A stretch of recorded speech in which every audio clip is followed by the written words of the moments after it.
Hello and welcome to Tisky Sour. I'm Michael Walker. It's Friday night and I am joined in the studio by co-founder of Novara Media, Aaron Bastani. How are you doing? I'm okay. I'm just saying to you, I'm sort of prone to bouts of random anger at the moment, but that's politics. About anything in particular? No, just, well, obviously. Maybe it'll come out during the show, I suppose. There's the Iran situation, but more related to domestic politics. In terms of domestic politics, today we will mainly be speaking about the Labour leadership election. This week has been dominated by the nominations phase of the campaign. So the candidates for leader and deputy leader have been struggling to reach the barrier of 22 nominations from MPs and MEPs. That stage will close on Monday at 2:30. We'll talk later in the show about who's got the most nominations, who has made it to the next round, and who has any hope of getting to the next round, who isn't quite yet there. Also, later in the show, I'll be speaking, well, I spoke earlier too, you'll watch me speak with Carlos Delclos, a sociologist from the Autonomous University of Barcelona, about the new government in Spain, a coalition between the left and centre-left, so Unidas Podemos, and the Socialist Party. So we can look forward to that. Let's start by looking at where we stand in the current state of play in the nominations for leader and deputy leader of the Labour Party. So in this first round, what the candidates have to do is they have to get 10% of the PLP, which includes MPs and MEPs. 10% of that is 22. Currently, Keir Starmer for the leadership is on 68, so he is miles and away leading the pack. Rebecca Long-Bailey is on 26. Lisa Nandy is on 24. Jess Phillips is on 22. So they have all qualified. They will now be seeking nominations from CLPs and from trade unions. Emily Thornberry is on 10. So not looking amazing for her, although there are some suggestions that potentially she'll get lent nominations to have another woman on the ballot. She's seen as one of the main competitors to Keir Starmer. Clive Lewis, surprisingly, only on 4. For the deputy leadership, Angela Rayner is miles ahead with 72. Ian Murray, the only Labour MP in Scotland from the Labour right, is on 30. Richard Bergen is on 18. Rosanna Allen-Khan is on 17. And Dawn Butler is on 15. When it comes to the deputy leadership race in particular, there's a big push to get Rosanna Allen-Khan, Dawn Butler and Richard Bergen on the ballot. Richard Bergen because he's a member of the Socialist campaign group backed by lots of the left. Rosanna Allen-Khan and Dawn Butler for a number of reasons, but especially to get more BAME women on to the final ballot. For me, I think it's a little bit disappointing that Clive Lewis doesn't look like he's going to get into the next round.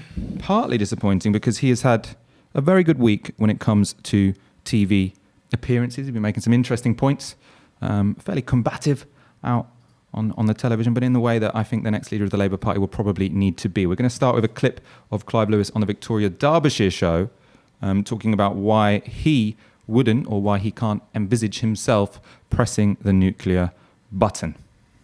View is, I want to ask you, does Britain need, in your view, a nuclear deterrent? Well, it's interesting you're using the term deterrent there, because you seem to think that having nuclear weapons is preventing other countries from attacking us. I'm just asking you your view. Yes, I don't think it's a deterrent. That's my view. I don't think having nuclear weapons... Does Britain need it? I don't think we do need nuclear weapons, OK. no. Would you press the nuclear button? I couldn't conceive of any circumstance where I would. Really? If you think about what you're doing. You're wiping out millions of women and children and probably consigning the planet to perpetual night, darkness, death, famine, destruction. Why would any politician want to boast about pushing the nuclear destruction of billions of people on this planet? I find that quite difficult. So there would be no point having it, as you said, because you would never use it. I could not conceive of a situation where I would push the button. OK. What about if Britain was being threatened by a nuclear power? If Britain, this is a hypothetical situation, if Britain was being threatened by a nuclear power, then there are obviously other means through which you can defend yourself, and it isn't just through the threat of nuclear, destruction. Yes, I mean, I think what Clive Lewis was intending to do there, and I think this seems to be the running theme of his campaign, is to basically run to the left of Rebecca Long-Bailey to sort of find some space where he makes fewer compromises than she might have been perceived to have made. I think ultimately, though, what was impressive there is that it's not so much the position he was taking, although, I mean, many people will be pleased that someone is taking an anti-Trident position in the leadership race, but the fact that he was taking a position which we all knew that Corbyn had, but you were finally watching someone on television who could articulate a controversial point and win the argument. It felt a bit refreshing, didn't it, Aaron? I think that's true for actually a lot of the contests so far. Like, you know, I'm not we can talk about the rest of the candidates, but I saw, for instance, Keir Starmer the other day responding to the what would you give Jeremy Corbyn out of 10? We've got a montage of all those questions coming up. Right, good. Well, you know, I agree with you on that count. The difference being Clive Lewis isn't going to make the cut by the looks of it. And it is a shame because, especially if Emily Thornberry gets on, and you're saying it's a woman, but right now it looks like it's going to be 3 women and 1 man, but no people of colour. So I don't really see the argument there from minorities' perspective. But yeah, the general tone is more professional, more slick, and that's not to denigrate Jeremy Corbyn. That's even looking at 2016. Owen Smith was appalling, or 2015. It's a lot less wooden this time. Are you surprised at how the nominations are going? I'm surprised Clive Lewis has got so few. I'm kind of surprised Emily Thornberry's got so few, given that I think last summer she was basically the 3rd favourite to succeed Jeremy Corbyn. First was Starmer, second was John McDonnell, you know, and obviously he's not running. 3rd was Emily Thornberry. So what's happened to her, you know, given that Keir Starmer's star has carried on rising, despite the fact I think he was wrong on the European Union stuff, and she basically said the same stuff as him. And she wins that "but I'm a woman" thing, that kind of immortal Angela Eagle line. It's also true. You know, there was real consensus 12 months ago that the next Labour leader had to be a woman, and now many people who are saying that have done 180. I mean, it's always easier to say in the abstract, isn't it? I mean, because it is also, you know, I suppose the position that everyone was, although John McDonnell was explicitly saying the next Labour leader has to be a woman, I suppose fair play to him. He has nominated and got behind Rebecca Long-Bailey, so he's practicing what he was preaching. I mean, a big problem for Emily Thornberry, one, I think we talked about it on a previous show, is that she was perceived by the end of Corbyn's leadership as being a bit of a self-promoter. So she was often going on TV, not necessarily to defend the Labour line, but sometimes to distance herself from it, and to distance herself from it in the sense that we should be much more Remainy than we are. And given the results of the election have suggested to many that actually Labour becoming a party of Remain or becoming too Remainy was fatal for its electoral chances. And given the electoral challenge is to win back those seats in the Red Wall, and having Emily Thornberry, who was, you know, whilst many people in the party were trying to put forward a unifying image when it came to Brexit, which could unite Remainers and Leavers, she was leading marches with a blue top and the yellow stars around her neck. And also her strategy since the leadership contest has kicked off has been really weird. Yeah, it's been a super weird strategy. Like, who do you think's advising her? Do you think that's Damien McBride? Well, it is Damien McBride, I think. Yeah, but why? Because he was a big advisor to Gordon Brown. But whoever's advising her, it does seem to be strange because she's trashing him. We'll talk about it in more detail later because it comes up on a video. You're the boss. But also a problem for her is obviously the seats we lost. Labour's traditional heartlands, traditional working class areas are. I mean, she's seen as someone who's not going to be capable of winning them back partly because of that tweet. The whole, was it Rotherham or Rochdale? One tweet doesn't matter that much, does it? No, I think it was in Kent, wasn't it? I think it was in Kent. Well, we'll look it up. And we'll look it up when we're looking at the next video. I'm going to say Kent, for the record. Okay. Anyway, let's go to the next video because the surprise question, which has been challenging all of the leadership candidates, it's not what policies they will put in their manifesto, what Labour policies they will dump. Nothing so serious and substantial as that. It has been, how would they rank their predecessor? Well, not yet their predecessor. How would they rank Jeremy Corbyn out of 10? We're going to look at all those respective answers now. I thought Jeremy was one of the most honest, kind, principled politicians that I ever met. Out of 10? Well, I'd give him 10 out of 10 because I respect him and I supported him all the way through. So what we can't ignore is that Jeremy was absolutely savaged by the press. His character was taken to pieces. Yesterday when we interviewed Rebecca Long-Bailey, she gave Jeremy Corbyn 10 out of 10 for his leadership. What would you give him? I'm not going to rank Jeremy Corbyn. Well, Clive Lewis gave him 6 out of 10. Come on, you've been around long enough to rank Jeremy Corbyn's leadership. You sat alongside him. What do you think he scores? I'm not going to rank Jeremy Corbyn. He's a colleague. he's a friend, and he's led us through some really difficult times in the Labour Party, and I don't want to trivialise that by giving him a number out of 10. I respect him and thank him for what he's done, but I'm not going to get involved in that. Okay, yeah. So it wouldn't be 10 out of 10. What would it be? I would say maybe a 6 out of 10, because I'm going to say... What mistakes did he make? I think there were mistakes made in terms of our position on Brexit and actually sticking to a position, understanding that this was a right-wing, hard right project, and we think we should have stuck to our guns on our position from 2016. That's one of my own personal views. I remain convinced that Jeremy is not anti-Semitic, but I think that clearly we completely failed when it came to dealing with anti-Semitism in the party, and that was a failure of leadership. And Jeremy knows my views on this, and I'm afraid I would not give him more than 2 out of 10 in relation to that. But when it comes to principle, bringing people into the party, firing up the party, bringing us back to speaking from our hearts, I'd give him 10 out of 10. Losing an election is probably the most important thing, by which you would measure a leader. And obviously we lost very, very badly. And on that basis, I would give him on that 0 out of 10. What else could I do? I mean, let's start with Emily Thornberry, actually, because what's particularly bizarre about that answer is what Starmer did quite well is he's like, this is a ridiculous question. I'm not going to respect it by giving a proper answer, so I'm going to say I'm not going to take part in this.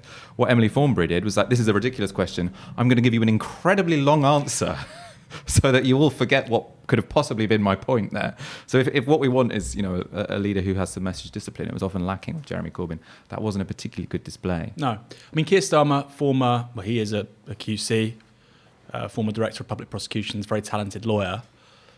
You will expect him to be, if not effective with his words, who is always restrained. He won't make big errors talking, because that's the bread and butter of a lawyer. Well, and he showed that with that answer. Well, what's strange about the Emily Thornberry and Clive Lewis ones, the Clive one wasn't as bad as Emily's, but they knew that question was going to come up, because at least Rebecca Long-Bailey's 10 out of 10 was clearly the worst answer of all three. I mean, if the leader of the Labour Party has taken Labour into its worst defeat in terms of seats, not in terms of vote share, but in terms of seats since 1935, it's not particularly credible to give them 10 out of 10, especially if you were trying to create some distance between yourself and this idea that you are just the continuity candidate.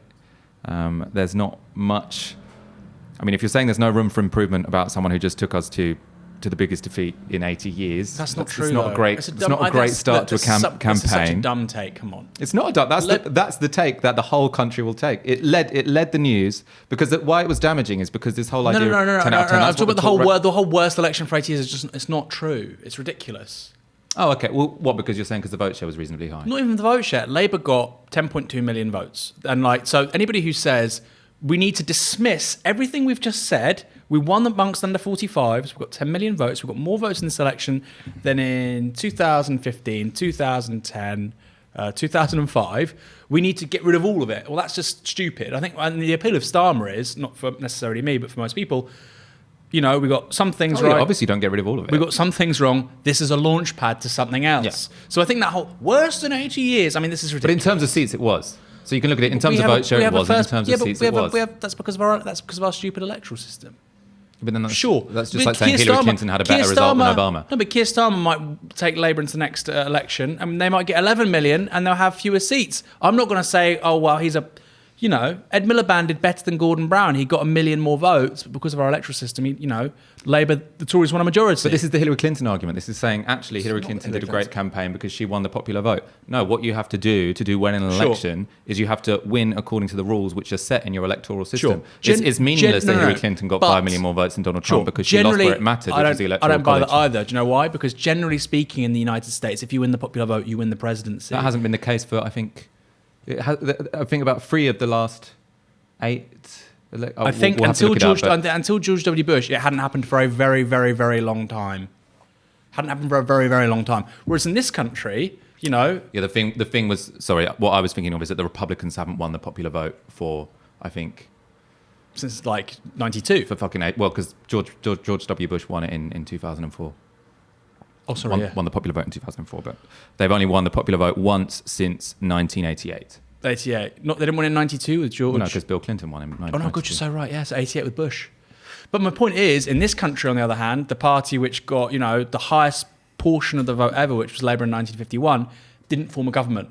So I don't buy that, it's just like Clinton, because actually in the United States, just because of the way the country works geographically, in terms of its political geography, these huge populous states, California and New York, which also dominate its cultural life, I don't think that's analogous to Britain. I think you can meaningfully talk about, the vote share in Britain in a way that you can't in the US. You can meaningfully talk about vote share in both places. You can meaningfully talk about electoral colleges and seats in both places. Look, let's compare this to 1983, right? When Labour got a smaller share of the vote, they got fewer votes, even though, obviously that's a long time ago, so maybe that's not a fair like-for-like kind of comparison. Mm-hmm. And they lost the vote amongst under 35s. Labour's won the vote amongst under 35s. I think it's entirely, clearly there was an Andy Beckett argument in The Guardian. Clearly 1983 was a much worse general election for the Labour Party than 2019, clearly. They can win the next election. The Tories have a majority of 80, right? The Tories after 1983 had a majority of 144. How can you say this situation even in terms is of worse than the that SNP situation? do make it a kind of exceptional situation anyway, exactly. don't they? All right, fine. Let's talk about Clive Lewis again. Something that I thought was a bit strange in that. What's been the weirdest part of Clive Lewis's pitch for me is this insistence on the idea that Brexit is a hard right project. Now, I've never really agreed with this. I've always thought that Brexit is way too multifaceted to sort of pigeonhole it as just a hard right project. I think there were so many things that were going on that any characterisation that simplistic is not a good reflection of what happened. At the same time, on a strategic level, if you're trying to become the leader of the Labour Party after the argument for Brexit has won twice dramatically, once in 2016 and once in 2019, and the campaign for a second referendum has failed catastrophically, then why the hell you would go on TV trying to reopen all the wounds of Brexit, to me, is completely bizarre. I don't know why you don't have a deflationary answer like what Keir Starmer is giving and like what Becky Long-Bailey is giving, to be fair to her, which is this idea of Brexit is done, we have to move on, we have to build now a positive, open vision of society, which is welcoming to immigrants, but which accepts that Britain is leaving the European Union, and which accepts that we've got to make Brexit work. And I don't know what Clive Lewis is thinking. I don't know if it's the people advising him. We know that there's a lot of people from the Another Europe is Possible wing of the party who are involved in that campaign. But yeah, for me, that's where that campaign is going wrong. Not that that's not why he's getting the nominations. Can I just also say, yes, that's being communicated differently by Starmer and by Clive Lewis. But Keir Starmer's position right now in the transitional arrangement is pretty bad. It's a Remainy position on the transitional arrangement. So the transitional arrangement is the arrangement. I did a video about this for Novara Media. You can check it out. We leave the European Union this month. Then we enter a transitional arrangement where we're still subject to its rules. That will elapse, I think, end of December. It's going to have to almost certainly be extended, or we have no deal, or Boris Johnson will basically accept the customs union, right? It could be any of those three, right? And they all have problems and possibilities. And Keir Starmer said, I think last week, he was going to propose an amendment which said, well, they're not going to sort a new trade agreement by December, let's extend it. Why would you do this? Yeah. Why would you allow Leave.eu on its Facebook page memes to go, see, Labour won't let us get Brexit done? Why would you do that? And it just shows to me, and we can talk about this later as the show progresses, I don't think Keir Starmer's necessarily as left-wing as I would like the next leader to be. But forget that for a minute. It just shows strange political judgment to me. That as an outgrowth of, I think, the sort of flip-flopping on Brexit over 3 years, it's still kind of not stopped. And so, yeah, Clive Lewis is talking about that publicly, but actually in private, I would suspect that Keir Starmer's position isn't that different to Clive Lewis's. I mean, I agree with you in principle that that's a completely stupid position. And if the Labour Party think that they are going to win, or even make Boris Johnson's life difficult by trying to hold up Brexit, because I think he'd probably love nothing more. What the Labour Party should be doing now is saying, look, he's got the majority. We don't want to talk about Brexit. We know that government advisors and civil servants have been told to stop talking about Brexit. So I think if the Conservatives want to stop talking about Brexit, we should stop talking about Brexit as well, move on. And then if the economy fucks up in 3 years' time, just say the Conservatives were shit. You don't have to say, oh, we were right all along about Brexit. But in this particular instance, I don't know the ins and outs of it. Keir Starmer's denying that that's what happened because he's just saying, I just posited it as one possible example, and he thinks that people are briefing against him because they want him to lose. Still a crazy thing to propose.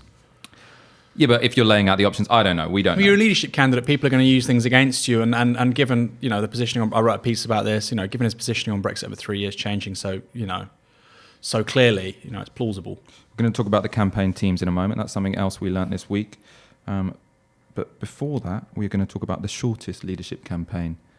I don't know if it's the shortest in history, but it's the shortest I've ever witnessed. But first of all, you're watching Novara Media, you're watching Tysky Sour. As you know, this show is only possible because of your kind support. We aren't funded by billionaires, which means that we will never represent the views and interests of billionaires. Like this video on YouTube. There's only 169 likes and there's more than 1,000 of you watching it. Doesn't cost you anything. Share it on Twitter, share it on Facebook. Put your questions and comments on Twitter with the hashtag Tysky Sour. It means that more people find out about this show. We'd love it to get trending soon. And also, obviously keep them coming in the comments section. We will go to your questions at the end. So the shortest leadership campaign, potentially in history, I don't know, you can correct me if I'm wrong. You might have guessed by now was that of Barry Gardner. So on Wednesday, in a shock move, it was briefed to Lewis Goodall at Newsnight and the Huffington Post that, I think it was Rachel Wearmouth at the Huffington Post probably, that Barry Gardner was making a late play and entering the Labour leadership race. It was briefed that this was on the request of Len McCluskey. Len McCluskey then denied that he'd asked Barry Gardner. Barry Gardner also denied that Len McCluskey had anything to do with it. But a certain bunch of outriders on Twitter, so people like Rachel Swindon, people like Tory Phibbs, who used to be... Who did Tory Phibbs? Tory Phibbs is Dr. Owen. Owen Clark. Owen Clark.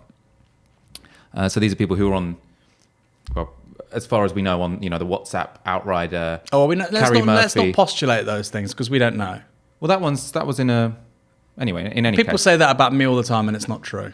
Well, has it been in a proper article? Not to my knowledge. Well, then this one has proof, doesn't it? They were all tweeting about on Monday about how Ian Lavery was brilliant, then on Wednesday about how Barry Gardner was brilliant. So it seemed like there were particular interests who didn't think that Rebecca Long-Bailey was being loyal enough to them, and they were trying to get in a candidate who would be answerable to them. For a while, it seemed as if Barry Gardner was going to be this person. We can see him. And this whole thing, actually, what was bizarre is that this all happened in Abu Dhabi. Well, Barry Gardner was in Abu Dhabi the whole time. Getting the votes. It was never quite explained why he was there. He's on holiday, presumably, right? Yeah, I suppose it was just a holiday over Christmas. But we can watch him now speaking to Victoria Derbyshire, like our previous clip with Clive Lewis. And this is from his hotel room in Abu Dhabi. So just be clear about what you could bring that, for example, Keir Starmer can't, or Clive Lewis can't, or Rebecca Long-Bailey can't. I can win a general election. And they can't? No, I'm setting out what I believe is the key reason that colleagues, many of whom have spoken to me and encouraged me to stand, right. have said... How are you so confident you could win a general election against Boris Johnson?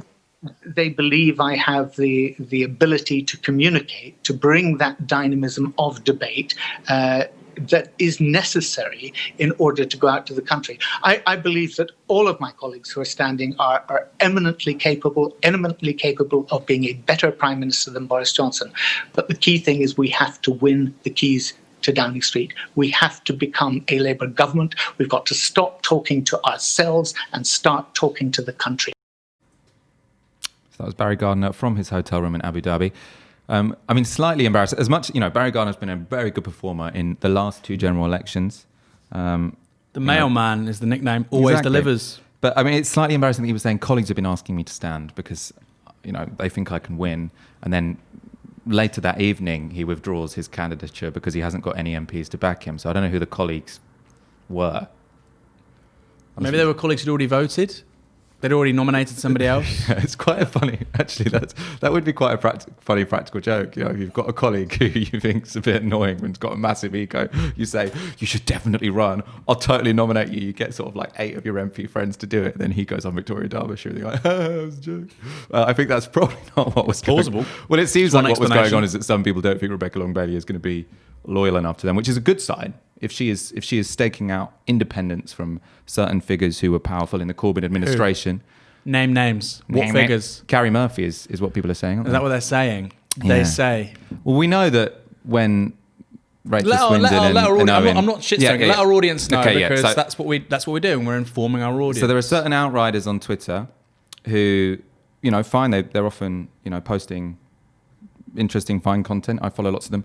People like Rachel Swindon, people like great people. Tory Phibbs, Owen, what's his face, and they're within an orbit of Carrie Murphy, who was chief of staff to Jeremy Corbyn, and then got moved over to HQ. There was a move at one point where McDonnell was trying to push her out of a position of influence, but her closeness to Len McCluskey and potentially to Jenny Formby meant that she maintained quite a powerful position within the party. There's quite a lot of hostility to her from various figures in the top of the party, and it seems that Rebecca Long-Bailey has said that she doesn't want Carrie Murphy to have much to do with her campaign, and that's why people have interpreted there being this late in the day move to try and get Ian Lavery to stand, and then to try and get Barry Gardner to stand, because they would be candidates who would be more loyal to her and more answerable to her requests. That's why you should subscribe to novaramedia.com, not just on YouTube. Don't just hit the bell. Don't just hit the thumbs up right now. Also go to support.novaramedia.com, because Michael, in 30 seconds, has just clarified what can be quite a sort of opaque and very difficult to comprehend drama, mostly played out through Twitter. But these have all flopped. So there is no Ian Lavery in this campaign, and there is no Barry Gardner in this campaign. So it looks at this point as if there is going to be a large degree of left unity around Rebecca Long-Bailey. The limits of that we will discuss in a moment when we go back to talking about Keir Starmer. But in terms of the institutional left, it looks like Momentum are going to be backing Rebecca Long-Bailey. Well, there's been no vote about it. This is annoying people. Yeah, there has been no vote about it, and my guess is there won't be any vote about it. Although opinions do differ about this on Twitter, because even when I don't think there should be, by the way. TWT were talking about doing a hustings, and then there were certain lefties on Twitter saying, why would TWT do a hustings? Momentum, just back the left candidate, because there's enormous pressure to fall into line behind who is the anointed left candidate. Anointed by who, of course, is lest the you be question. seen as a wrecker. Yeah. Well, I suppose what people would say is that, so there is the Socialist Campaign Group, is a group of left-wing MPs in Parliament. They are who put forward Jeremy Corbyn, and they do have a certain degree of, I suppose, moral authority on the left. So there is an argument that you should fall in line behind the Socialist Campaign Group candidate if you are of the left. I think Momentum probably should have done an online ballot. They've got an internal secretariat, the NCG. You vote for them, you delegate them authority to make these decisions. I mean, you can argue against it, but it's a perfectly normal way to run an organisation. That is true. And I suppose the argument against doing it is that then people have to run more than one campaign. The reason you have an elected secretariat is to make decisions like that, so that you don't have to run a primary to be the Momentum candidate, then a primary to be the Labour candidate, and then a primary to be Prime Minister, and you've just got... Yeah. I mean, I understand, it's the same with Unison. For instance, Unison backed Starmer, they didn't have a vote. I think votes, especially for trade unions, really matter. But if affiliates with elected secretariats, etc., I just think there are so many of these institutions. Come on, be reasonable. So I think Momentum haven't been sort of evacuated of any moral legitimacy because they didn't have a ballot of all their members on this. Their campaign teams are also being built. So he's saying Rebecca Long-Bailey has created a degree of left unity around her, and she has hired a director of communications, which is Matt Zarb-Cousins from Novara Media's All the Best. A very good hire. John Landsman will be chairing the campaign. There's actually, from what I've heard, a lot of positive energy around Rebecca Long-Bailey's campaign. Obviously, there was some fallouts in Corbyn's office, some of them involving factional disputes between John McDonnell's people and Carrie Murphy's people. And I think at times it became a quite difficult working environment, let's say. The messages I'm getting from people working with RLB, Rebecca Long-Bailey, is that they're quite happy that they've brought out the more dynamic members of the Corbyn project, and so people feel like there's going to be a fairly positive, competent campaign. Is that press spin, or do you believe that? I believe that because I know everyone. See, Michael doesn't lie. No, it's true. When you say that, I believe you. No, I think her campaign will be quite good. I think that's partly why it took so long to get together, right? I think it took iron out all these issues. Yeah. I think it took a while to get going because there were factional disputes that had to be resolved, as it were. Is it true that basically everybody was vetoing everybody else? All the stakeholders were vetoing each other? Yeah, I mean that's what I heard. So obviously there's going to be a big battle within the left of who controls what follows Corbynism, and it seems that in terms of Rebecca Long-Bailey's campaign, it looks a lot like, some of the younger, not in an ageist way, but some of the younger, more dynamic members of Momentum and HQ, and they're coalescing around this campaign. But there's also been another campaign team announced, Keir Starmer's, who is still the favourite in this race by quite a long way. Do you agree? Who would you put your money on at this point? I think by a long way is a bit much. I'd say right now he's going to win 60-40 in the final round. Yeah. Which, that's almost what... that's what YouGov said, isn't it? Yeah, and that's kind of not that far away from what... people forget Owen Smith did a lot better than, he probably should have, because he was a terrible candidate. But it's not that far off Corbyn and Smith in 2016. He's announced his team. So I think Keir Starmer was really desperate to get some people with left-wing credentials on his campaign team, because this would, show that he would be a unifying candidate. To that end, he got Cat Fletcher, who is going to be managing his field operation, and she did the same job for Jeremy Corbyn in 2015. And she's got Simon Fletcher, who's got one of those strange titles. I think it's strategic campaign advisor, or advisor for strategic campaigns, like one of those ones where they sort of make it up on the job. He ran Corbyn's 2015 campaign and then went straight into the office. So those are both coups for Keir Starmer. More recently working for Richard Leonard up in Scotland. Was that the case? But today there was... he's got a couple of right-wing staffers that Aaron was writing about earlier in the week. Yeah. I suppose you want to run down that very quickly? These are two staffers who preceded his leadership bid. One is a chap, and you can check this out at novaramedia.com. One is a chap called Ben Nunn. Another is a chap called Chris Ward. Both worked in the Owen Smith campaign in 2016. Very important to say, look, I'm sure perfectly nice, honest people didn't just vote for Owen Smith in 2016. Were involved in the campaign.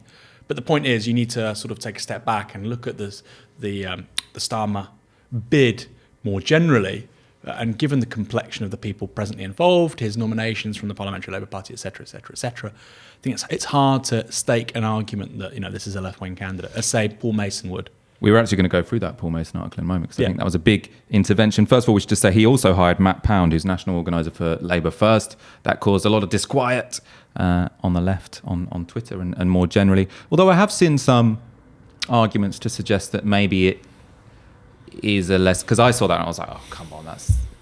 If what you're trying to do is gain credibility on the left, that's just a nonsense thing to do. Again, he might be a perfectly nice guy, but he's been organising as part of Labour First for the last 4 weeks to basically...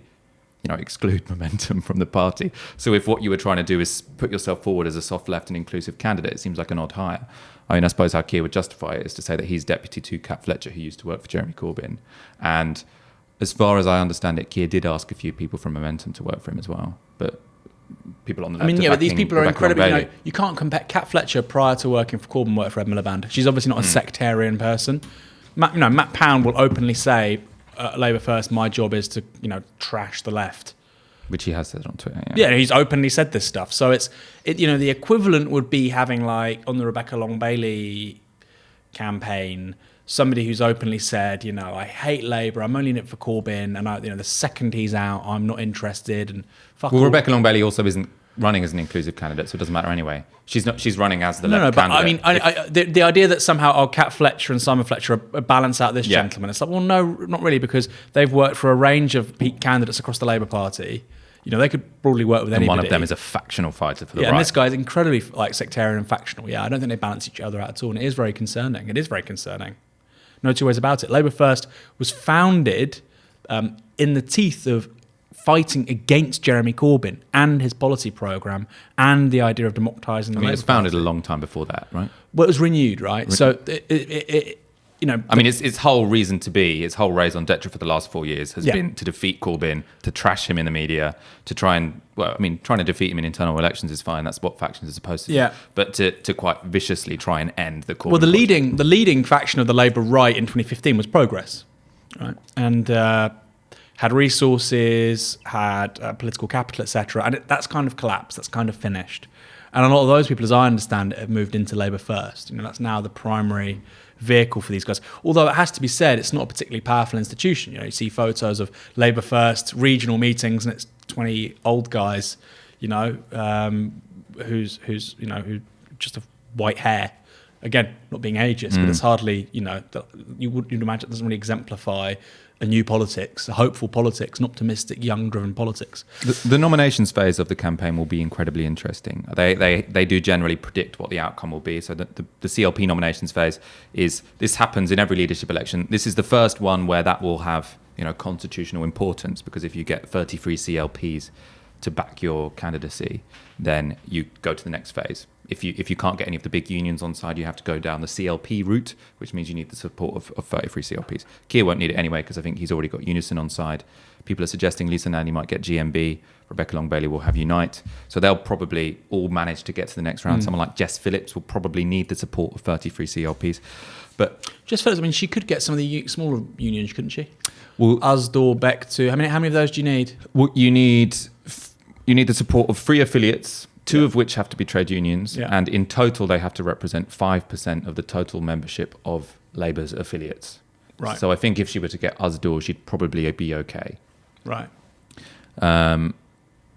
She's not going to win, I don't think. So if I was Usdaw, I'd back someone who I Right. thought was going to win. I'd back Lisa Nandy or Keir Starmer, if I was Usdaw.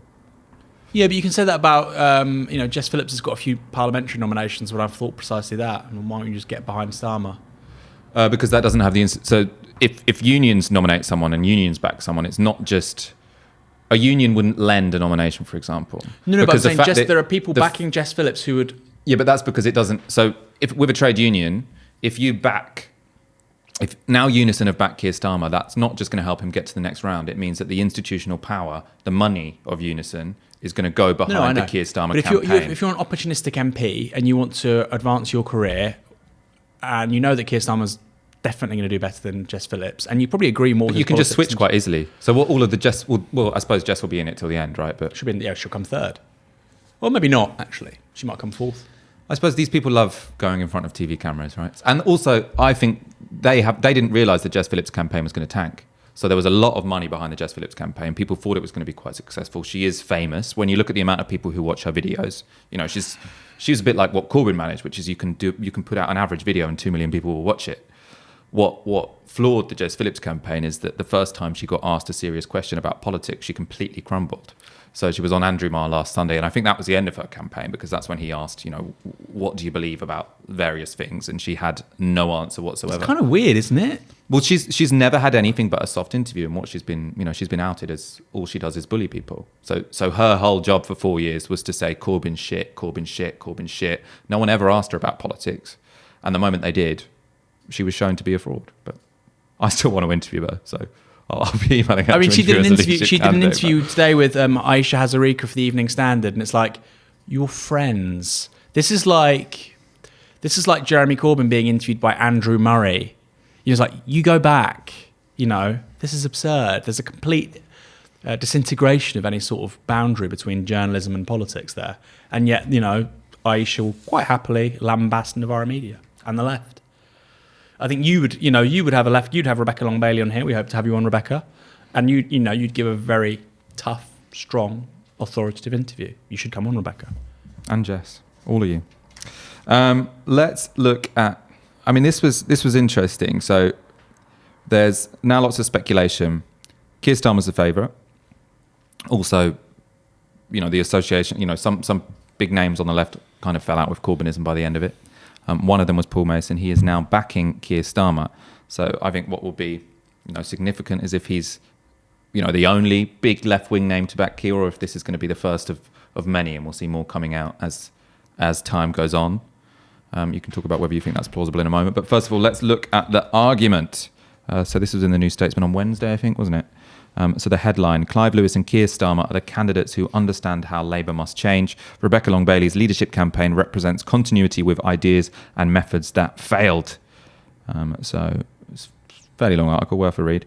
The bits I picked out are what Labour needs to do. So he's saying this is his vision for how Labour rebuild after December 2019. So he's saying Labour's correct and principled answers over climate and austerity bombed because the nativist narrative was coherent, clear and emotionally grounded. Against it, Labour had nothing effective. Until this changes, i.e. until Labour can come up with an economic and cultural offer to small-town, low-skilled Britain, strong enough to drown out nativism, its clear task is to solidify the progressive majority of voters around a project. Who gets this? By a head and shoulders, the answer is Clive Lewis. He has attacked Labourism, i.e. party sectarianism, and the one more heave it always produces. He has floated the idea of an electoral alliance in 2024 around proportional representation and House of Lords reform, and called for an open, internationalist left leadership. And then he said, if not Lewis, then Keir Starmer. So what he says about Starmer, he's saying he is left-wing, whatever you might say. He said, from the miners' and print worker strikes onwards, even if you leave aside co-editing a Trotskyist front magazine in his 20s, Starmer has been of the humanist and socially liberal left. And he's also saying that he's professional. Starmer has worked and lived in the world of professional competence. And then of Long Bailey, he says she represents a form of 20th century leftism that sounds good in the pages of Tribune, but can only guarantee another decade of defeat. Fairly provocative stuff. What did you think of that? I thought a lot of it was nonsense. Did you? I thought so. I thought, the Tribune article, I think it mentioned democratic socialism, like 11 times, and then the Guardian one doesn't say it. I mean, that's fine. People say differently. You play to the gallery. Rebecca Long Bailey could whether she will or not, I don't know, she could very easily identify herself as the candidate of the future. She, was the person behind a lot of the Green New Deal stuff. You surround yourself with younger activists. She's 40 years old. Starmer's 57. So it's very easy. I mean, whether you agree with her or not, it's very easy for her to present herself as a 21st century politician. And he's saying that that's not plausible. I think it's clearly most plausible with her. The stuff about Starmer, yes, he was at Wapping in the mid-1980s. It was 30 years ago. And Starmer does have quite strong progressive credentials all the way through to the mid-noughties, at which point it kind of stops. And you do have to ask, was there a sort of a devil's bargain which said he could go to the top of his profession, become the director of public prosecutions, and that basically means you lose, rightly or wrongly, you lose credibility with lots of people on the left. If you don't think that a police officer who killed Ian Tomlinson should be charged, you will lose credibility amongst people who really care about civil liberties. Park whether you agree with it or not. So I think Paul's argument there is it's frustrating. I mean, we'll have Keir Starmer on, I hope. And we'll ask about that issue with the DPP, because the defence is that we'll have him on here to make the defence. But the argument is what he said, there isn't enough evidence to prosecute the cop who killed Ian Tomlinson. Then some more evidence emerged. Then he got taken to trial, and then the jury acquitted him. So ultimately, there wasn't enough evidence to convict I've seen some of the speeches from the time, and it's kind of mad. He's like, there's no causal mechanism between what the police officer did and Oh, really? So it wasn't about evidence. It was about the injuries that killed Ian Tomlinson. Well, like I say, it changed over time, but it was just watching some of the clips of this stuff. I was just like, that's a really. It was like legalese, and it was clearly just like the default was defending state interests. Fine, that's what the DPP does. Fine, I get it. But then, don't tell me you're Mr. I was at Wapping in the mid-1980s, and I took on Murdoch, and also more recently with the phone hacking stuff. His predecessor was awful, by the way, on the phone hacking stuff. Initially, he didn't change much. We need to go into more detail about it. But the idea that he came out against Murdoch on the phone hacking stuff, that didn't happen immediately. That took a while, actually. Bear in mind, that had been sort of bubbling up since 2005, 2006, 2007. So again, the idea that it is morally driven director of public prosecutions, I don't buy that. I think Paul, maybe we could bring that screen grab up, the first one. Paul said, what Labour needs to do is offer an economic alternative to small-town Britain, which can take on nativism. Yes, that's what we have to do. In the absence of that, we need to do this progressive thing with Keir Starmer. Why don't you just try and do the first thing? I don't get it. Well, I suppose he's saying that, the challenge for Rebecca Long Bailey is what is the first thing? And I think what I'd say about that Tribune article is to pretend that it's the Green New Deal is wishful thinking. Well, I'm not saying it's Rebecca Long Bailey, I'm not saying it's the Green New Deal, but it's strange for Mason to posit, this is the thing that can defeat the far right, but instead of doing that, we'll do this thing. Yeah, but he's saying no one's found it yet, right?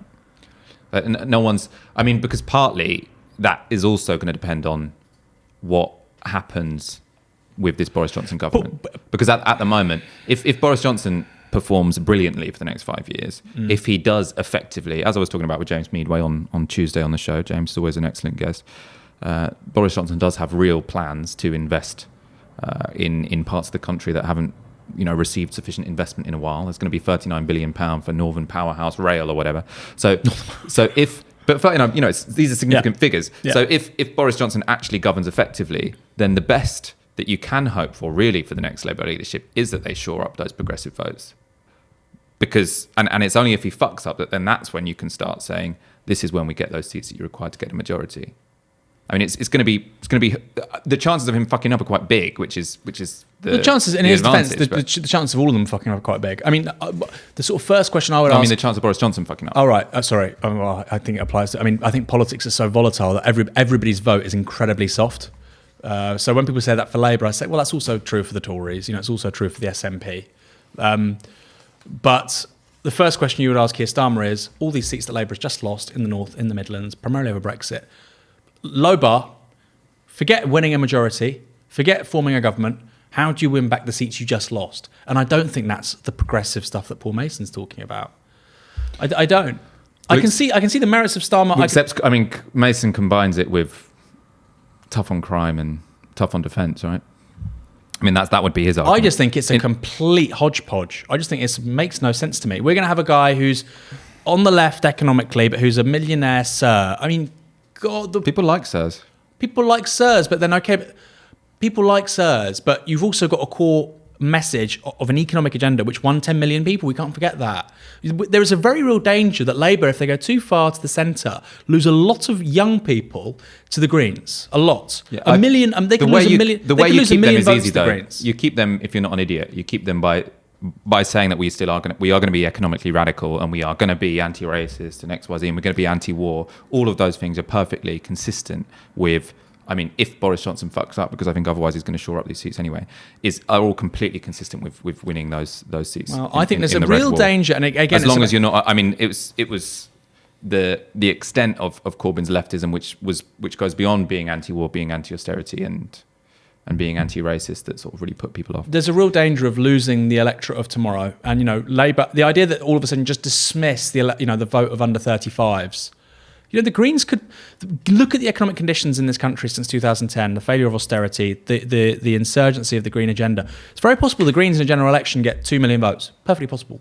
If they have a competent leader, if Labour move to the centre. Yeah, if they move to the centre. That's a very real thing. But, a lot of the sort of right-wing pundits who sadly dominate, and by right-wing I mean from the Labour right, who dominate the establishment media in this country, nobody mentions that. That's a very real thing. The next leader has to say, I will stop that from happening. Here's how. Nobody's asking Keir Starmer that question. I will. We're going to go on to our next section. So Paul Mason, like many, is calling for an alliance between the left and the centre. This week, such an alliance was cemented in Spain after 2 general elections last year. A government was finally formed, made up of deputies, or MPs, from the Socialist Party, the PSOE, or PSOE it's pronounced, and Unidos Podemos, which is itself a coalition between Podemos, Pablo Iglesias' left-wing party, and Left Unity, which is an outgrowth of the Spanish Communist Party.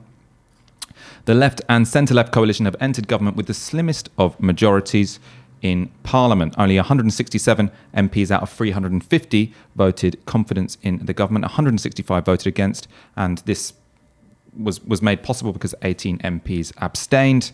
Of those abstentions, 13 were from the Catalan Republican left, whose agreement came once Pedro Sanchez, who is the leader of the Socialist Party, now Prime Minister, agreed to open negotiations between the government of Spain and Catalonia. Some echoes there of what might be going on between the UK government and the government in Scotland.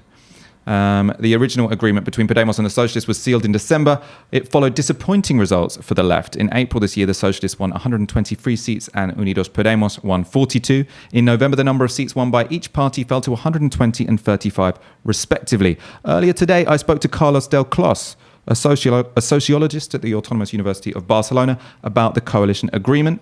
I started by asking him why a coalition between the left and centre-left was only possible once both parties found themselves in a position of relative weakness.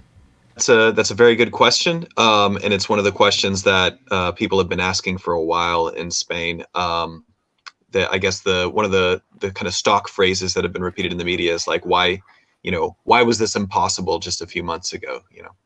I think a lot of what explains it is the gains of the far right.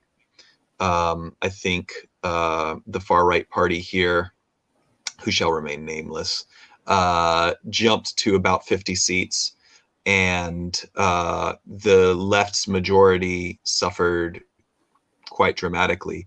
I think the socialists were expecting to make heavy gains, more gains at the expense of Podemos than they did, and more gains actually at the expense of Ciudadanos than they did. but the parties that capitalized on Ciudadanos' losses were very clearly the far right and the other far right. So could you say it was the success? I think the Popular Party. So could you say it was a success of Vox? Well, I think which made the Popular Party take Podemos. Which made PSOE, the Socialist Party, take Podemos seriously and think, yeah, we've got to form a government now. We can't go into another election after this. I think in a sense, yes, but I think that simplifies things, because I think the real explanation is that the Socialist Party didn't make the gains in the center that they expected to make. And they expected Ciudadanos voters to be more centrist than right-wing. And it turns out that they're not.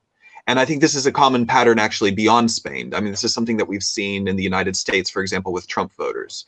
One of the big things that happened in 2016 was that moderate Republicans did not flock to Hillary Clinton when they were faced with the choice of voting for a buffoon.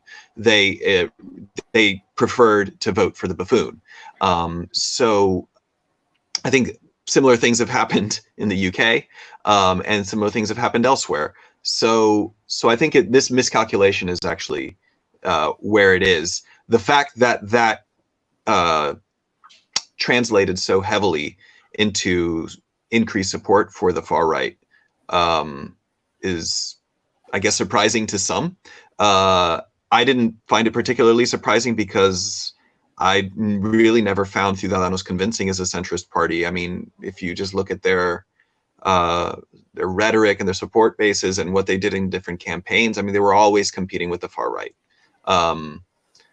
In Catalonia, maybe they appealed to former socialist voters, but that's because their raison d'etre is very different in Catalonia than in the rest of Spain. It's different in Catalonia to be like, look, I'm tired of pro-independence sentiment kind of dominating local politics. I'm going to vote for a newcomer that's, that seems relatively unaligned. I mean, that seems to make more sense for former Socialist Party voters that, for instance, think the Comuns are too pro-independentist. But in the rest of Spain, to come out with this discourse that's like, yeah, let's squash the independence movement, that only appeals really to the right. And what are the results of the coalition agreement? What have the Socialist Party got that they want? What have Podemos got that they want? How radical a government are we going to be looking at here? I don't think we're going to see a radical government at all. I mean, I think we're going to see a center-left government. I think, they've put their emphasis on three different areas. The first is the economy. The second is the climate change and kind of having some kind of a program for dealing with climate change. And the third is social rights, which is a basic social democratic program.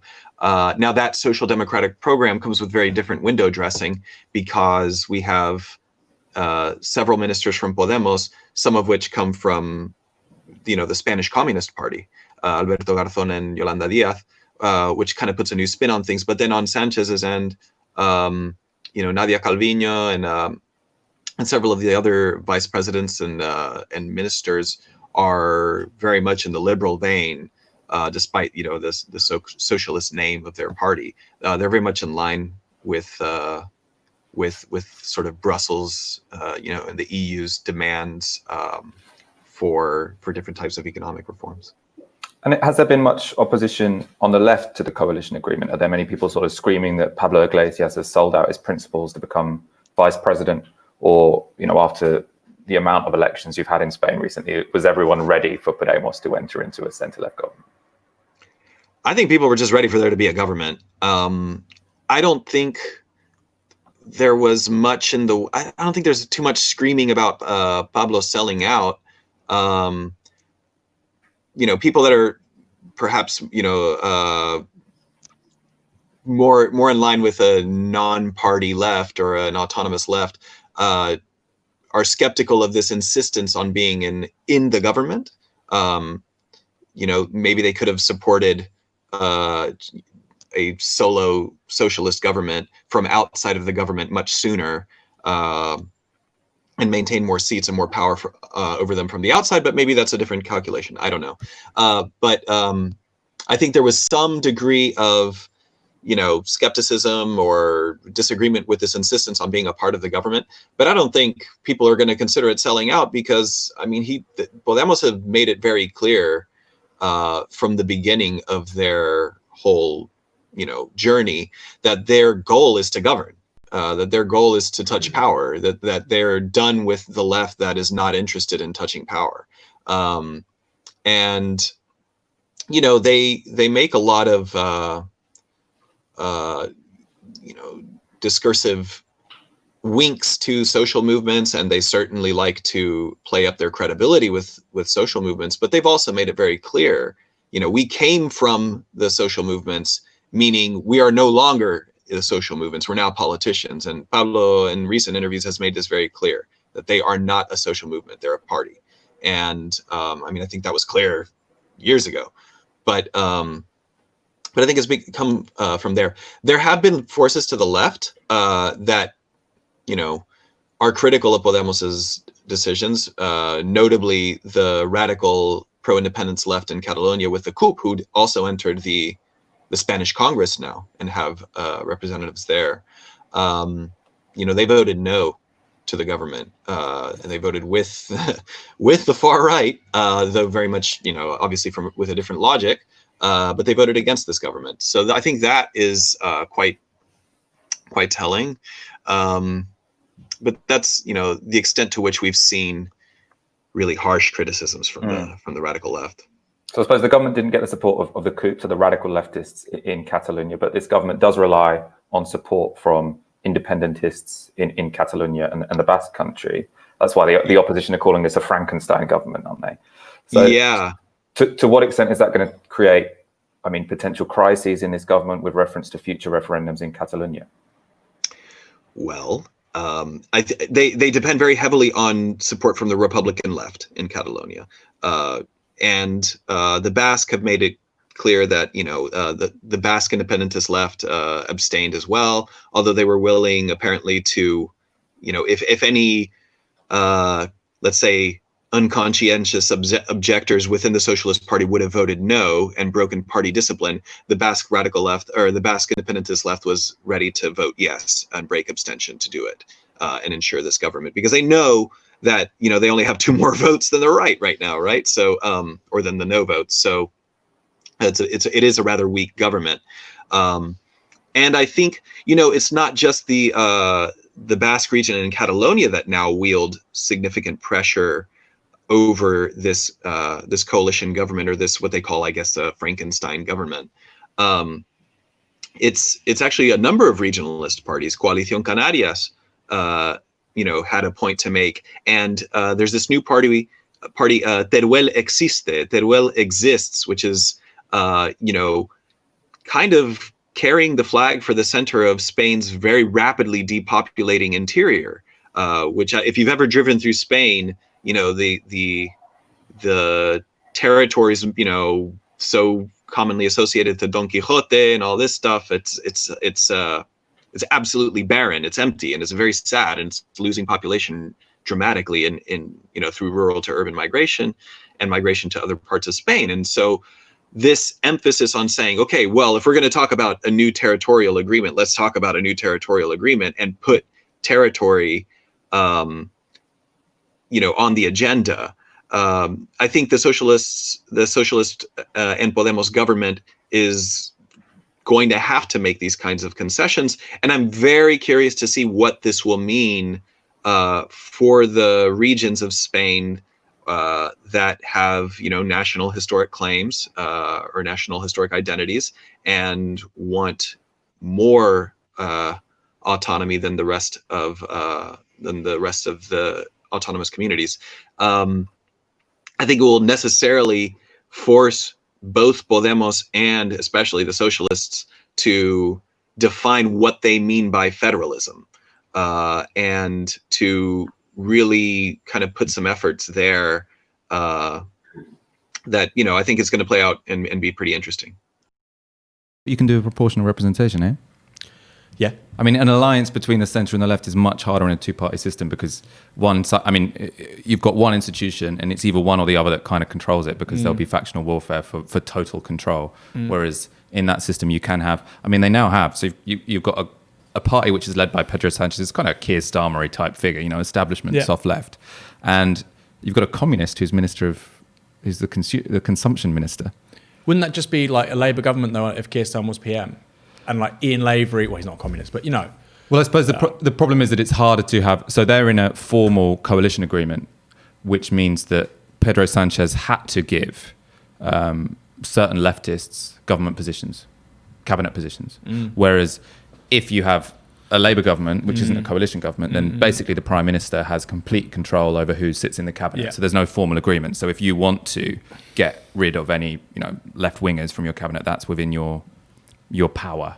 So because in a PR system you have formal agreements and the left has an independent base of power, then they can't be pushed out in the same way that they can here. And at the same time, we've just tried to win a majority with a leftist government, and there are obviously too many people in the country. This time, we can talk about what caused it to happen. Do you think PR changed that? I don't think PR changes that. No, PR does change that. So the reason that PR changes that is because, I was talking about this with James Meadway. There's a political economy argument, which is basically that if you, in a majoritarian system, there are people who would quite like a centre-lefty government, but when they're presented with something that's leftist, they go with the right-wing government because they're like, they'll protect my income. Whereas in a PR system, you vote for sort of like the liberal centre-left party, and you don't really mind if they form a coalition with the communists because you know that they'll make sure the communists don't take your money. And historically, where you have PR, you have left-led governments twice as much for twice as long periods of time as in majoritarian systems. It's just an empirical fact. I buy that. No, I'm not disputing that. But the thing about what was I contesting even? Medway saying about... No, that was what I was saying. Yeah, I don't know what you're contesting. 2015 general election, the UKIP and the Tories between them get 49% of the popular vote. The whole point is that it makes less people vote Tory. Hold on. 49% of the popular vote. Following year, referendum, you don't get anything more sort of directly proportional than that. Leave wins 52-48. So... this whole thing, I think James has an ideological kind of compulsion to talk about progressive majorities and so on, which is where that comes from. So I agree partly with that analysis. Partly, I think he's kind of pitching that because he thinks where I disagree with you, though, is because, and I was more convinced after reading, certain papers in political economy about why it's different in continental Europe, is because the progressive alliance strategy seems odd because you say, look at who votes for right-wing parties, look at who votes for left-wing parties. It's about 50-50 or 51-49 or whatever. So that seems like a distraction. What we need to do is get more people to vote for the progressive parties. But the political economy argument is basically to say that in a majoritarian system, there'll be lots of middle-income people who vote Conservative because even though they wouldn't mind a sort of centrist, centre-left coalition majority, they vote Conservative because they trust them in a way that they don't trust sort of the left-wing party. So so if people are basically risk-averse, then a PR system, they can vote for the Liberals or the centrist party, you have a war. who are then more likely to ally with the Socialist Party because then you have more money to redistribute. I agree. No, I agree. Unless you have a war in 1945. Clive Lewis said it the other day, and it's completely correct. Labour's only ever been in power once in this country, which is after 1945. It's been in office. It was in office 4 times under Wilson. It was in office 3 times under Blair, but it wasn't in power. And I agree with you. I think unless you have a major rupture, the left doesn't get in power under a majoritarian system, which is why we need PR. Let's go to some questions. Money Cannot Be Eaten asks, is the candidate who focuses most on the Green New Deal the best for us with the urgency of climate change right now? Best for us in what sense? Well, you can interpret that how you want. I don't think... Should that be the top priority for the next Labour leader to talk about the Green New Deal because it's the most urgent problem? No. I agree, so we're not going to have an argument about that. I would say the next Labour leader, we often sort of castigate Blair in 1997. They did lots of things correctly, often relating to communications. In 1997, you had that pledge card. You'd have the 5 pledges. I think you'd have something around housing. You'd have something around elderly care. You'd have something around constitutional reform. You'd have something around media reform. And I think you probably have something around wages or education. And people are like, this is what we stand for. Boom, boom, boom, boom. But the first two, NHS. I think you'd have to have housing, NHS. I still think people really care about the constitutional questions, by the way, which a lot of people on the left think they don't. They do. That's why we've had Brexit. That's why Scotland's obsessed over this question of independence. I think proportional representation and making your vote matter could actually really resonate with lots of people. Not as the number one thing. But I think the idea of a Green New Deal, I think it's very ambiguous. I don't think it means anything. I think it's one of those things which is this actually, it's like green issues more broadly. This should be the background for all of your policy objectives, right? How do you decarbonise the energy supply of the NHS? Yeah. It's not a thing by itself. I think it's an important question, actually, because even though me and you agree, not everyone agrees, right? And I think you could see this in Rebecca Long-Bailey's Tribune article, where there's this idea, I think Richard Seymour writes this as well, where there's this idea that the Green New Deal is the silver bullet because people in deindustrialised regions are going to love it because it means jobs, and then the liberal people in cities are going to love it because it means climate, and this is how you unite them all. And that's a parsimonious theory. I just don't see it working. But it just means you basically mean industrial policy. Like, yeah, we'll have a green industrial policy. Okay, great. I mean, the Tories they're going to say they have a green industrial policy at this point in time. I mean, they're going to say. I mean, to me, it's wishful thinking, because I don't think the reason people have adopted this as what should be the central plank of the Labour Party is because of any empirical evidence that that's how you win. I think it's that it's very comfortable. What Becky Long-Bailey's article in Tribune to me said is, we can win if you shout about your favourite policy louder. But it is parsimonious, which for people watching this means it's very easy to understand. Well, parsimonious means it's simple.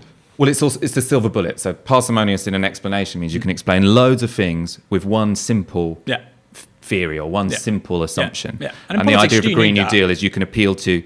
So what's not parsimonious is to say, we'll appeal to white working class people in the Red Wall by talking about patriotism, and then we'll appeal to young people in metropolitan areas by talking about climate change, because then you're talking about two completely different things to two different sets of people. Why the Green New Deal argument is attractive is because you say the same thing to both people and it's supposed to be attractive to them in different ways. I don't buy it, but that's why people are talking about it. Daniel Eden asks... Somebody's saying they can't hear anything. Well, there's two different people. Oh, it's the same guy. Can you hear us? If you can hear us, put it in the comments. Daniel Eden asks, should there be a referendum on the monarchy? I presume you're asking that because Clive Lewis suggested today in his... I suppose it was a launch he did on Friday.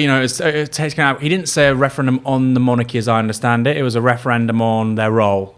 So funding, political role. I mean, I'd agree with that. I'm a Republican, but I think baby steps. Well, it would have to be... I mean, I haven't actually listened to his speech, so I don't know precisely how he fleshed it out. I mean, I think the response I saw to it, which I kind of agreed with, is let's not just posit another referendum on, something else that isn't at the top of people's priority list. But if you were going to, put that as part of a broader constitutional convention, then sure. I think you could definitely say... Why need a referendum? I mean, why just... Look, we're going to get rid of the civil list and the sovereign grant, I think it's called, which is basically the two sources of taxpayer funding for the monarchy. So look, we're going to get rid of them. You have the Duchy of Cornwall, you have the Duchy of Lancaster. These are multi-billion-pound businesses. So I'd do that. I'd say we're going to get rid of the Queen opening Parliament. Looks ridiculous. And I think and they don't want to do all this shit. They don't want to do that. It's driving them mad. So take political power away from them, make them have to do less stuff, and try and basically make them, okay, they can remain a ceremonial state of head of state, but basically become a private family. I think that's the best of everything. You probably don't need a referendum for that. Yeah.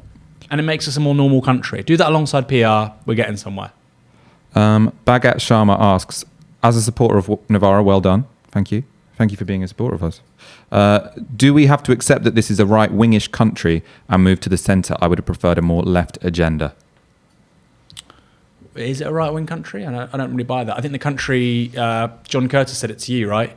The country on economic issues is quite left-wing. On issues of social inequality, economic inequality is quite left-wing. And then on things like immigration, for instance, or relationship to the EU, is quite right-wing. I don't think the country's particularly right-wing on economic issues at all. Yeah, I agree with you there. I think partly the root of the question is, can Labour win?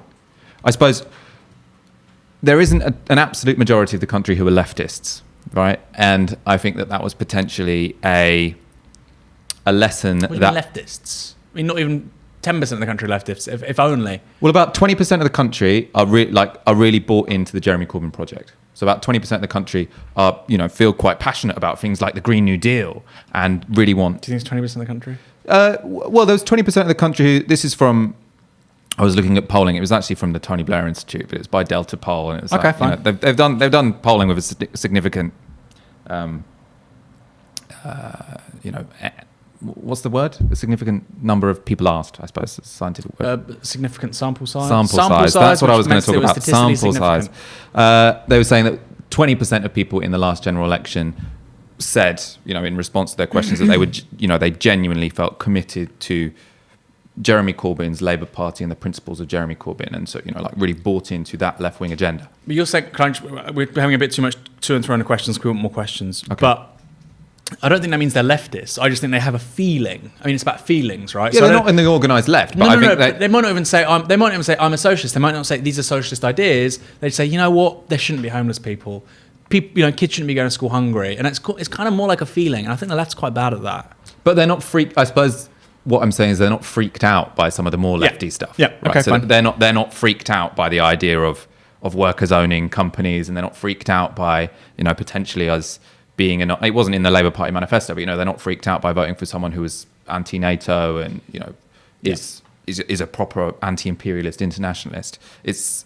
I think that's about 20% of the population. So if you want to win in a majoritarian system, in a first past the post system, that's when you have to consider is that leftist project going to work. That's why PR would be nice, because then you can have a party that gets 20%. See, I still think the big problem in this country is media. I think PR is not that silver bullet. And so Medway talking about oh well, it's twice as likely to happen in these countries as those countries. That wasn't Medway. That was my point. So you can you challenge me directly. Sorry, James, I'll challenge you directly. I've talked about it repeatedly. Harold Wilson wins 4 general elections as Labour leader when the Daily Mirror is the most read newspaper in the country. 1945, when Labour uniquely was in power and in office, you have basically an even split between the left and the right in terms of newspapers in this country. The Daily Worker has a bigger readership than the Financial Times. You can map on. Rupert Murdoch comes to this country, buys the Sun, takes it to the right, buys the Times, buys the Sunday Times, and he owns 4 newspapers, News International in the 1980s, the Sun, News of the World, Times, Sunday Times. Sky starts in the late 1980s. And you can literally map on the neoliberal revolution onto that. We like big structure analyses, but actually Rupert Murdoch has been a huge variable in the right-wing shift of politics in several countries over the last 40 years. So I don't just think it's about PR. But I don't think you can separate those two things, right? So the fact that we have such a rabidly right-wing corporate media that's not particularly regulated is because of Thatcherism. The fact that we could have, that's when Rupert Murdoch, came and started. Came earlier, but yeah, that's when he got massive. And the reason you could have, unrestrained Thatcherism for 18 years in this country is because we have first past the post. If you had, there were elections in 1983, for example, where the SDP and the Labour Party could have had an alliance, and her reign wouldn't have been quite so long. And you could easily have had, in that period, parties in government who had more of an interest in media reform. Sure, but that's where we are now. And the trade unions, unlike the early 20th century, aren't starting newspapers. You don't have left-wing editors at leading national titles. And in fact, the technological argument is that's all declining. Rupert Murdoch, he doesn't own the Sun to make money. He does it as a political lobbying exercise. And so the PR stuff, it all matters. But I think unless we have significant media reform, we talk about. But I'm saying the only way you get media reform is being in government. The only way you get in media reform is being in government without being obsessed with a small number of swing voters who, sociologically often seem to be more influenced by the press or by the written press. I agree with you. Than other people in general, right? That's the best argument to dull down some of the policies that Labour has, is to say, look, you might care about criminal justice reform, right? That's not going to win you an election, given all of these variables. You have to have state power first, and then do this. Well, I actually think you can do criminal justice reform, but you have to get permission to talk about criminal justice reform by saying we will be. Well, I mean, I think you can do tough on crime, tough on the causes of crime, tough on recidivism. right? And then Sure. if you're tough on recidivism, that's to say, well, you'd have to do recidivism is too technical. What's the normal word? Reoffending. Reoffending. Tough on reoffending. But look, and then you can justify your criminal justice reform in a language that gives you permission to do it because people don't think, oh, they're just softies who are sort of, inherently opposed to prisons and cops. 1979, and Margaret Thatcher was an ideologue. She didn't just, she'd been talking to Keith Joseph, the Institute of Economic Affairs, these right-wing think tanks, Milton Friedman kind of acolytes. Privatisation was not mentioned, apart from, I think, maybe British Steel or British Airways. Or maybe it was British Airways. But basically, it wasn't mentioned, privatisation, in the 1979 manifesto. And I think that's probably how we have to think on the left. Basically, she said, I want to help free enterprise. I want to take on the unions. And she does talk openly about selling off council housing. And that's kind of how the left is going to have to think about winning power. Who's the enemy? The city, finance. We're going to give you, affordable housing. We're going to sort the NHS. And we're going to have some kind of industrial policy. But the idea that you have this huge tableau of policies, Thatcher didn't do that in 1979. Why should we? All right, we need to wrap up. A pleasure having you watching the show this evening. No more questions? Not even one more question? Well, I'm feeling that Fox probably has to get the train back to Brighton, eh? That's He's true. got a long way to go. One more question, and you answer it, not me. Go on, one more question. Okay, the final question was, can Labour win in 2024? Yes. I wouldn't bet on it. I wouldn't bet lots of money on Labour winning in 2024 because obviously the Conservatives are the favourites to do that. They're in a very advantageous position in terms of the degree of their majority. I think also the biggest worry for Labour is that many of those seats that the Conservatives have won in the Red Wall, the so-called Red Wall, we've all adopted that phraseology now. Traditional Labour seats in the North and the Midlands. One of the reasons they voted Labour, so demographically, actually, they look in many ways like they should have been Tory seats for a while. Older, whiter, lots of homeowners. And one of the reasons they haven't is because there was, a memory and an institutional, a habit of voting Labour, basically. There was communal allegiance to the party. And now that habit has been broken, it could quite easily be the case that those, or some of them, become safe Tory seats or much safer Tory seats than they are now. So Labour are in an incredibly, shaky situation, especially with our electoral system because of where Labour is, steaming ahead, which is young voters. They tend to pile up in the cities. And so you might have a situation like you have in the USA where even if Labour is getting close to winning the popular vote, the Conservatives are winning majorities. I mean, Labour obviously is miles a fucking way from winning the popular vote. So that's one other challenge we have to have. I basically think that the Labour Party won't win unless the Tories fuck up. But that's why we'd have to do something remarkable to win if they didn't fuck up. I think a progressive alliance could beat the Conservatives, or I think a candidate that people see as credible could beat the Conservatives if Boris Johnson fucks up. But that's, I think they'd have to fuck up fairly royally. Although we could easily have a recession in the next 5 years and no one knows how the fuck Brexit is going to go. So all to play for. In any case, do you want to answer that in just 2 sentences or something? Yes. Can we win in 2020? Labour has more seats now than the Tories did in 2000 and after 2005, and the Tories formed the next government in 2010. I think I agree. That was a very good diagnosis. Either you have a centrist candidate like a Blair Mark II. I don't think Starmer's that. I think the variable is very different. Starmer went to Wapping, which was the sort of the cradle of trade union activism against Murdoch. Tony Blair is the godfather to one of Rupert Murdoch's children. Very, very, very different. So I think that it's like so much with Paul Mason. Some of it's kind of a bit OTT, some of it's straw manning, but the stuff about the Progressive Alliance, realistically, we have to do it. Doesn't mean we have to work with them. It means, look, vote for us at the 2024 election, and we will institute PR. And at the very least, you're going to get Lib Dems and Greens lending you their votes. You would have to govern with them a bit because I think if you tell... my worry with PR is that, you say, do this Progressive Alliance, then we'll institute PR and then we'll have another general election and Dominic Cummings will have a wet dream because like all these material priorities. And you don't even stand candidates down necessarily. You say, this is our offer to people thinking of voting for these parties. I think that's probably the smartest thing to do. And the Greens would certainly stand down. Aaron Bastani, thank you so much for joining me this evening. My pleasure. The viewers of Tisky Sour, thank you so much for joining us this evening. As you know, this station is only possible because of your kind support. If you're already a subscriber, thank you very much. You make this possible. If not, please go to support.novaramedia.com and donate the equivalent of 1 hour's wage a month. Give this video some more likes. Go on. Share it on Twitter. Share it on Facebook with the hashtag, or on Twitter at least, with the hashtag Tisky Sour. We will be back next week. Have a wonderful weekend.